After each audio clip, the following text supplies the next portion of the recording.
Gala Cultural. Está bien. Miren, como ya decíamos, un inmenso placer y un gran honor estar en compañía de un filósofo dominicano,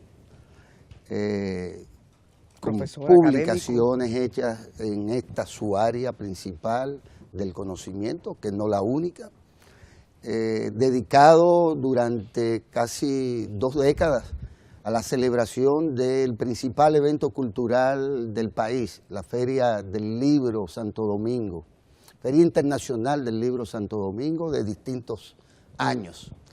Y bueno, dominicano, doctorado en filosofía en España por igual, donde actualmente reside.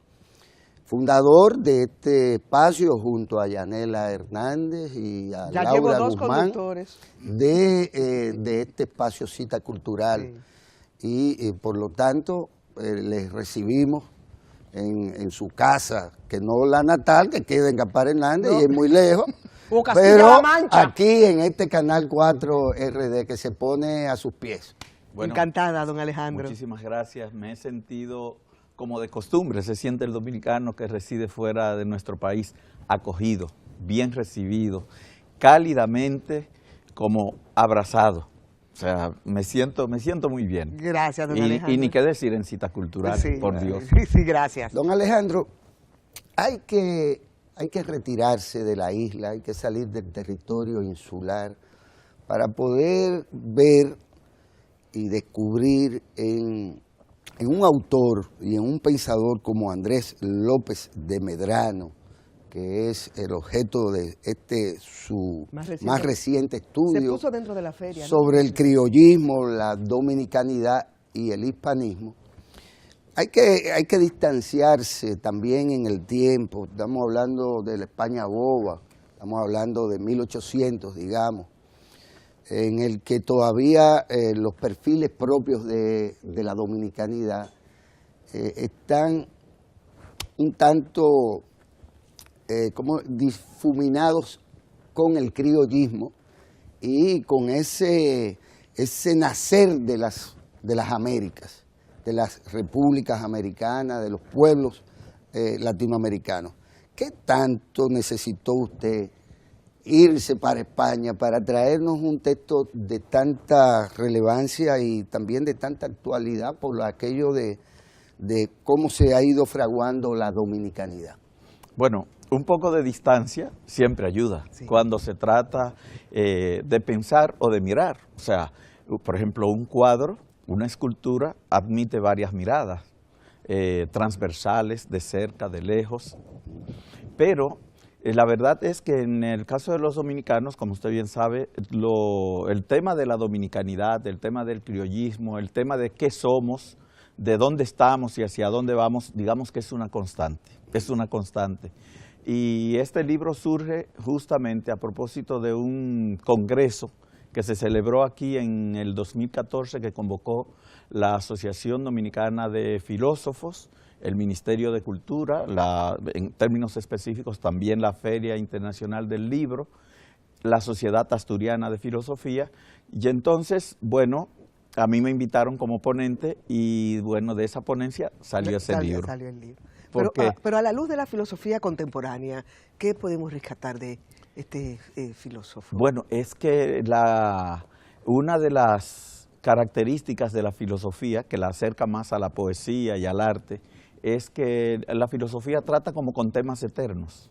O sea, el tema de la hispanidad, el tema del criollismo, el tema de la dominicanidad son temas que no van a morir, porque siempre vivimos preguntándonos qué somos. Por ejemplo, en Aristóteles, en la política, uno encuentra ya una definición de lo que es griego, como contrapartida a lo que no es griego, porque él dice que es cosa sabida, más o menos dice, ustedes lo recordarán, que es lo mismo el bárbaro y el que reside fuera de las fronteras, y es lo mismo el griego y el esclavo y el que reside fuera de las fronteras de la Hélade. O sea que en el fondo está buscando una definición de lo que es ser griego, lo único que lo está haciendo como por contraposición al otro. Pero ahí está planteado el tema de la identidad, lo mismo que en el poema de Parménides, que ustedes conocen. ¿Podría pensarse el criollismo, verdad? no tanto como una renuncia de los españoles a lo que eran, sino como una expresión ya de lo que serían los pueblos americanos. Sin duda, sin duda. Y yo pienso que eso nos permite encajar las dos problemáticas que ustedes han planteado y que, bueno, supondrían una conversación de mucho tiempo, que es el criollo, cómo surge, cuándo surge el criollo, ¿verdad? ¿Qué es el criollo? El criollo es aquel que, habiendo nacido aquí, siente que el destino, su destino particular, está íntimamente ligado al porvenir de lo que aquí pase. Eso no supone, que él es un actor. Exacto. Eso no supone de una vez ya ruptura con el imperio, con la metrópoli, pero ya sí una suerte de reconocimiento de su sí mismo, o como dicen los filósofos, de su mismeidad.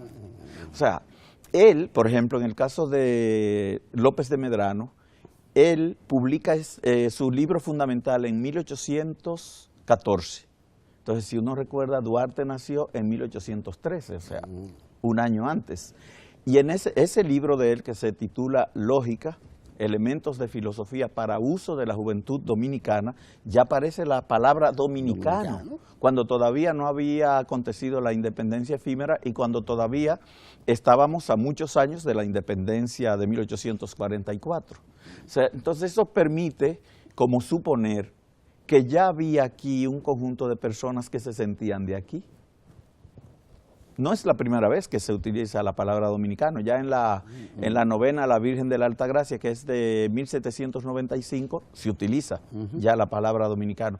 Pero mire desde dónde viene ese término. Desde 1795, 1814. Él lo escribió en 1813, pero salió en 1814. O sea, entonces, ¿por qué tiene actualidad esta cuestión hoy para nosotros? Porque hoy también podemos hacernos la misma pregunta.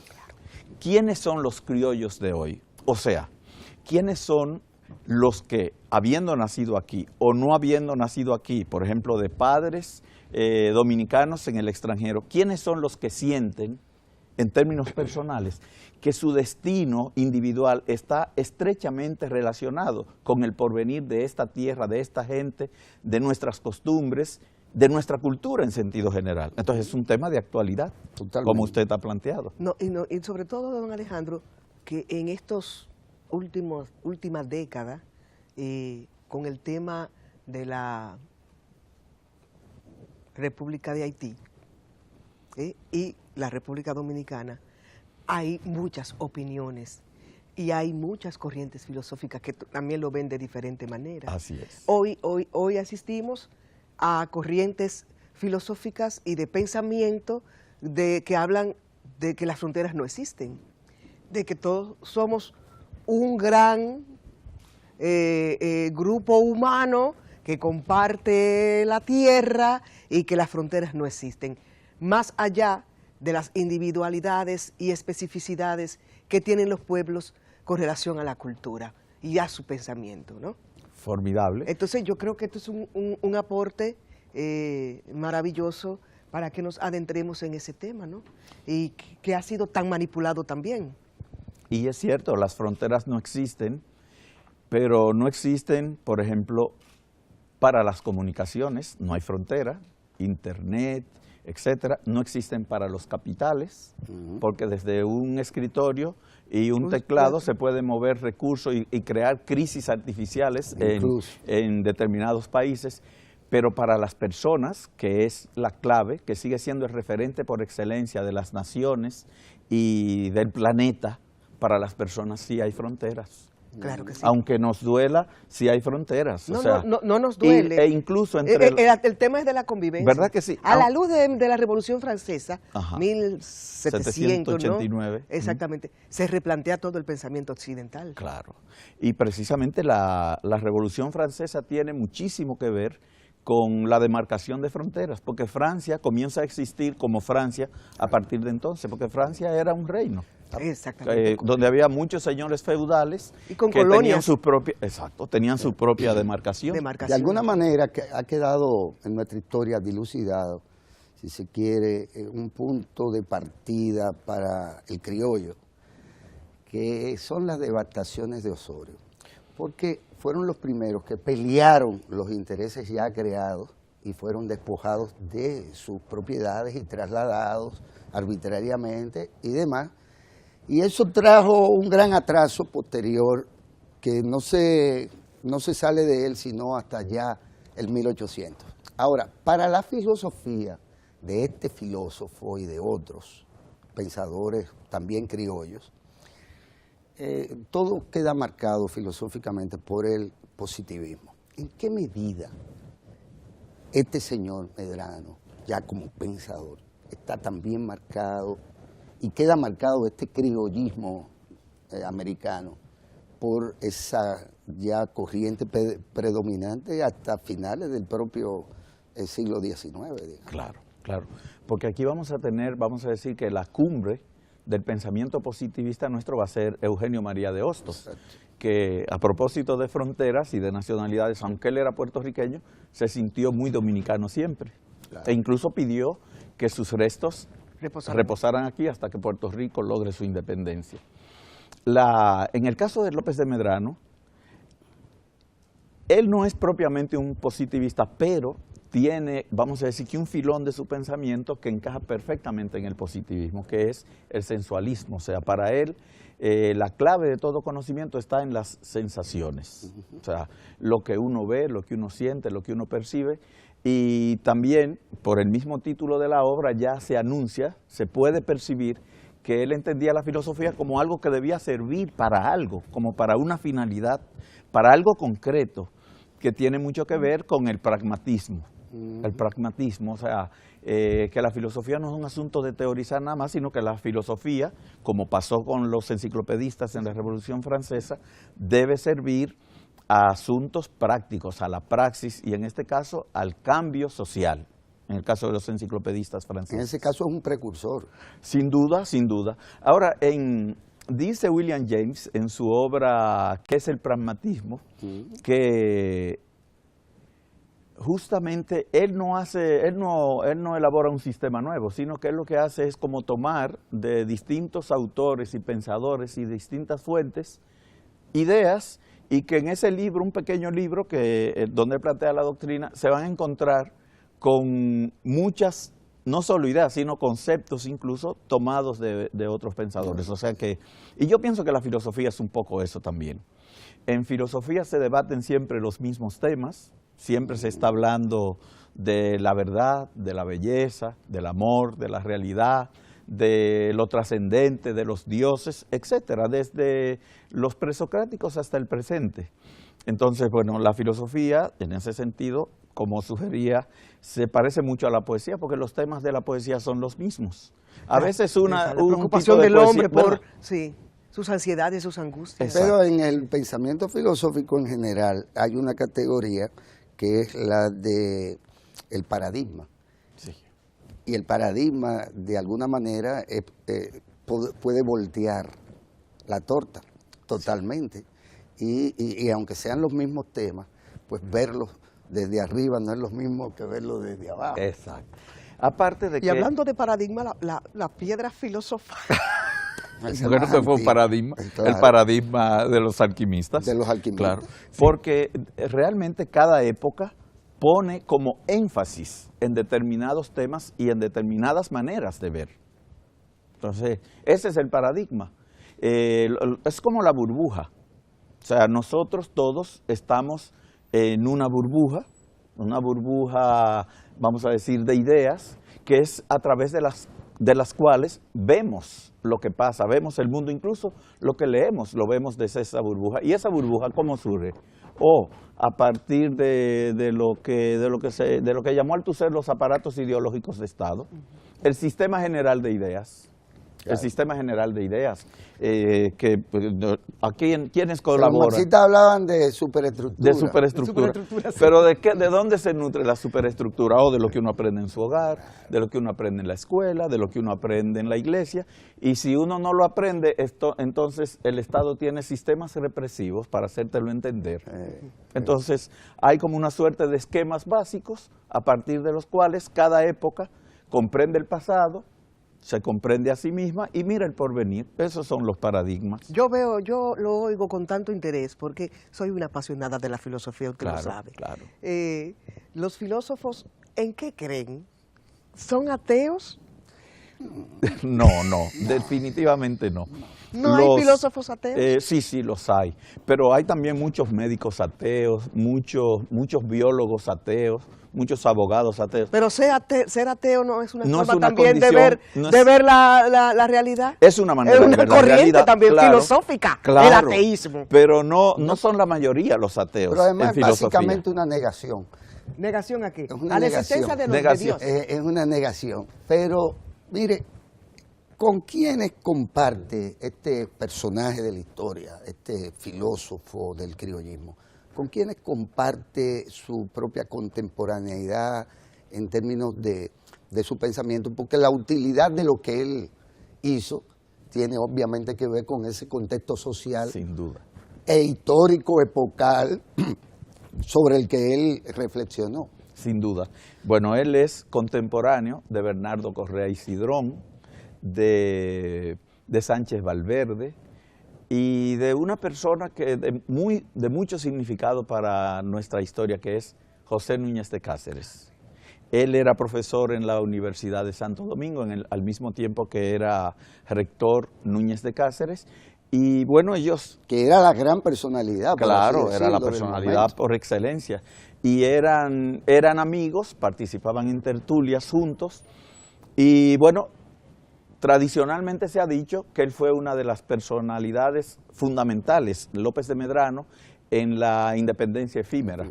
Pero en este libro se sostiene que no, que él no tuvo ese papel destacado en la independencia efímera. Y que entre él y Núñez de Cáceres hay realmente muchas diferencias en términos de convicciones. Por ejemplo, Núñez de Cáceres es un independentista federalista, en el sentido de que él cree que la República, lo que sería luego la República Dominicana, él lo llama el Estado Independiente de Haití Español, ese es el nombre que le da Núñez de Cáceres. Él entiende que esa nación que surge el 1 de diciembre de 1820, esa nación, 1821, sí, esa nación debía independizarse de España, pero que debía pasar a formar parte, como decía Guillermo, de ese gran movimiento americano de entonces, que era la independencia de las repúblicas bolivarianas iberoamericanas, y que específicamente debía integrarse a la Gran Colombia. Y en el acta de independencia hay un mandato de enviar 2 diputados a entrevistarse con Bolívar y a jurar la bandera y a facilitar el acuerdo para nosotros ser parte de esa federación. En el caso de López de Medrano, no es así.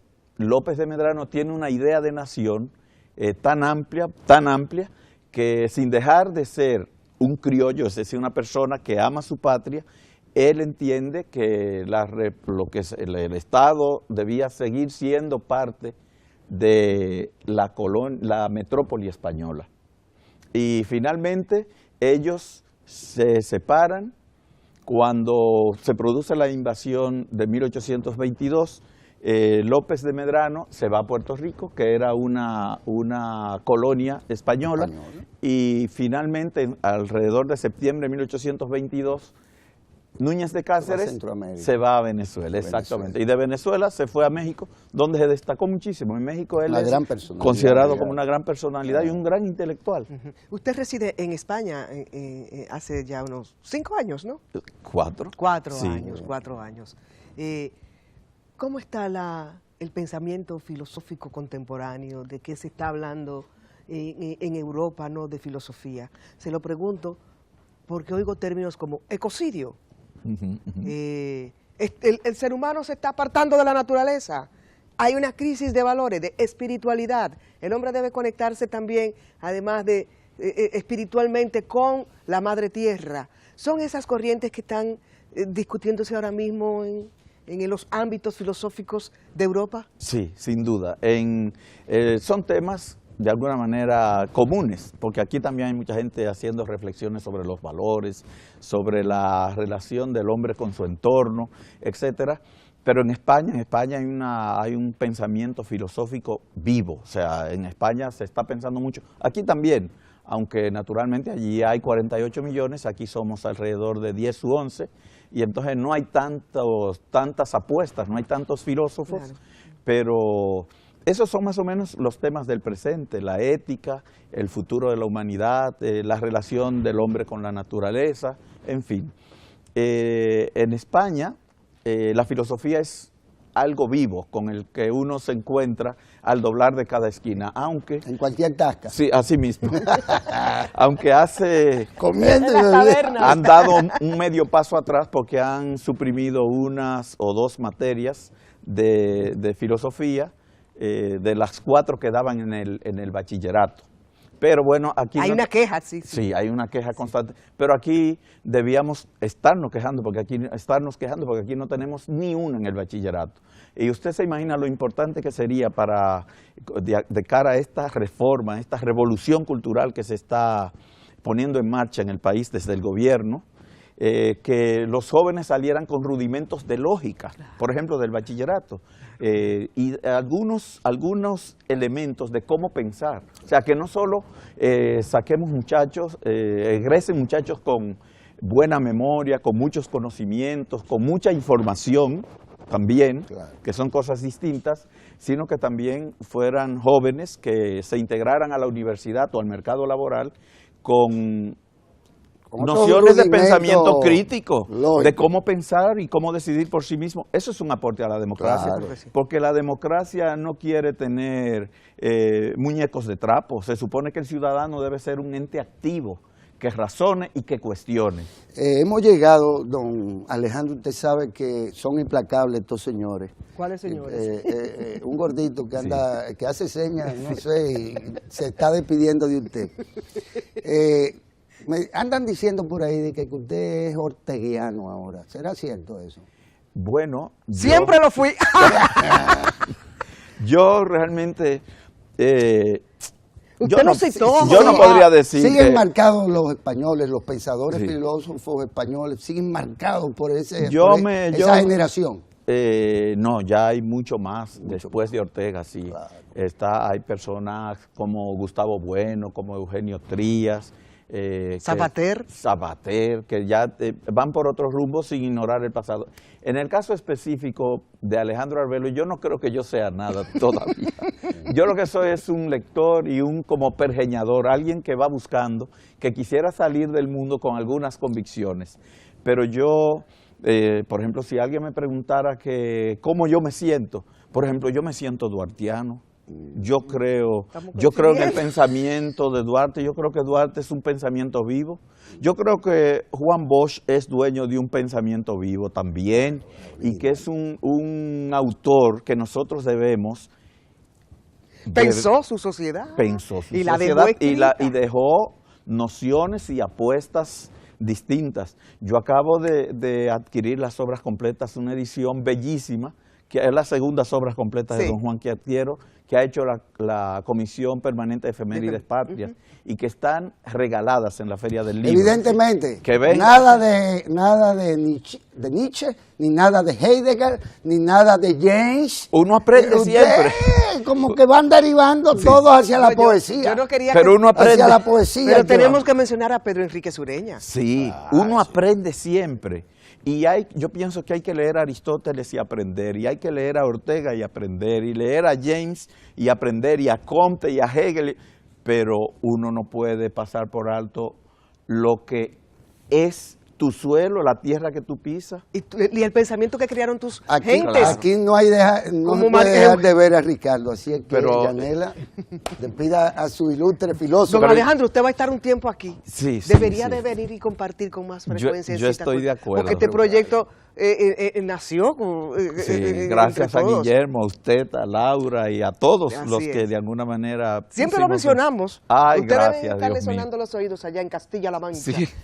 Le lanzamos al ruedo la propuesta de que hagamos un programa especial sobre el pensamiento filosófico dominicano. Me parece excelente. Comprométase públicamente. Después de Gaspar Hernández, Sí, viene para acá. Después de Gaspar Hernández, cita cultural. Sí, Esa claro. es la escala de valor, esa es la jerarquía. Así es. Don Alejandro, encantada Gracias. de Claro. volverlo a ver. Nos sentimos contentísimos aquí, todo el Claro. equipo. Gracias, igual, hombre. Reciba de don Ramón Tejeda un saludo especial también, el director Gracias. de este canal. Espero poder pasar a saludarle en su sí, momento, sí, claro. así es, está en la agenda. Claro. Mañana hay cita cultural, usted lo sabe, todos los Siempre, días. Y a la usted que ha misma trabajado aquí, despídase. Bueno, quisiera aprovechar para invitar a la teleaudiencia a que siga siempre atento a esta cita, que es una cita a la que no podemos faltar, ni los que estamos en el ámbito de las artes plásticas, ni en el ámbito académico, y menos aún los escritores. Y con esta invitación a cita cultural, la invitación también a participar de nuestra Feria Internacional del Libro, un evento sin igual, como sin igual es cita cultural. Buenos días. Mejor de ahí se daña. Bravo. Mejor de ahí se daña. Gracias, don Alejandro, encantada. Cita cultural. Nos encontramos Hasta mañana.